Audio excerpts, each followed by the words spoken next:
Hi అండి, అందరికి నమస్కారం. Welcome back to KD official Telugu victory with Yash. ఇక టాపిక్లోకి వెళ్తే, నిన్న మధ్యాహ్నం 3:30కి మన అప్లికేషన్ క్లోజ్ కావడం జరిగింది.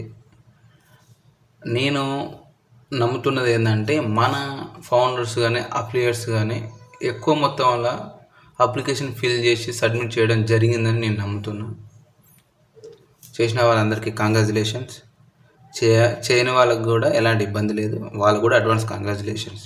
ఏదో విధంగా కంపెనీకి రావడం జరుగుతుంది. నెక్స్ట్ ఏంటంటే, మన న్యూ చాప్టర్లోకి వెళ్ళబోతున్నాం. విక్టరీ విత్ యాష్ ప్లాట్ఫామ్లోకి వెళ్ళబోతున్నాం అందరం. దానికంటే ముందు మన ఫౌండర్స్ కానీ అఫిలియేట్స్ కానీ అప్లికేషన్ ఫిల్ చేసినటువంటి ప్రతి ఒక్కరూ వాళ్ళ ఈమెయిల్లోకి వెళ్ళి ఈమెయిల్ని ఉన్న మెయిల్స్ని డిలీట్ చేసుకోండి. ఎందుకంటే ఆ స్టోరేజ్ని కొంతమందికి ఫిల్ కావడం జరిగింది, స్టోరేజ్ ఫుల్ కావడం జరిగింది. ఆ ఇన్బాక్స్ కానీ ఆ ఈమెయిల్ కానీ క్లియర్ చేసుకోవడం వల్ల ఆ స్టోరేజ్ తగ్గిపోవడం, మనకు కంపెనీ నుంచి వచ్చే మెయిల్ కానీ ఆ లింక్స్ కానీ క్లియర్గా వచ్చేస్తాయి. కొంతమంది స్టోరేజ్లు ఎక్కువ ఉండడం వల్ల ఆ లింక్స్ రావడం కూడా రావు, అప్పుడు కూడా కొంచెం ఇబ్బందులు అవుతుంది.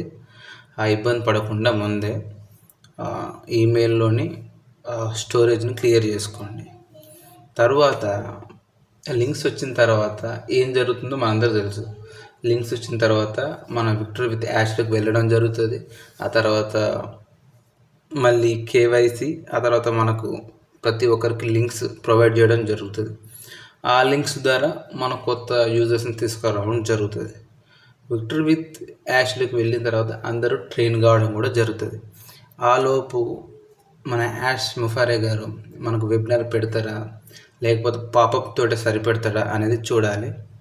ఎనీవే, అందరికీ అడ్వాన్స్ కంగ్రాచులేషన్స్. అందరూ ఎవరు కంగారు పడాల్సిన అవసరం లేదు, అందరు నిశ్చితంగా ఉండొచ్చు. న్యూ కంపెనీలోకి మనం రేపు నుంచి ప్రాసెస్ స్టార్ట్ కాబోతుంది. మేబీ ఒకవేళ రేపు కూడా ఈ మెయిల్స్ లింక్స్ రావచ్చు అని నేను ఎక్స్పెక్ట్ చేస్తున్నా. రాకపోయినా 2 రోజులు లేట్ అయినా నష్టమేం లేదు. ఓకే, మీకు అందరికీ అర్థమైంది అనుకుంటున్నా. అర్థమైతే థ్యాంక్ యూ సో మచ్ అండి.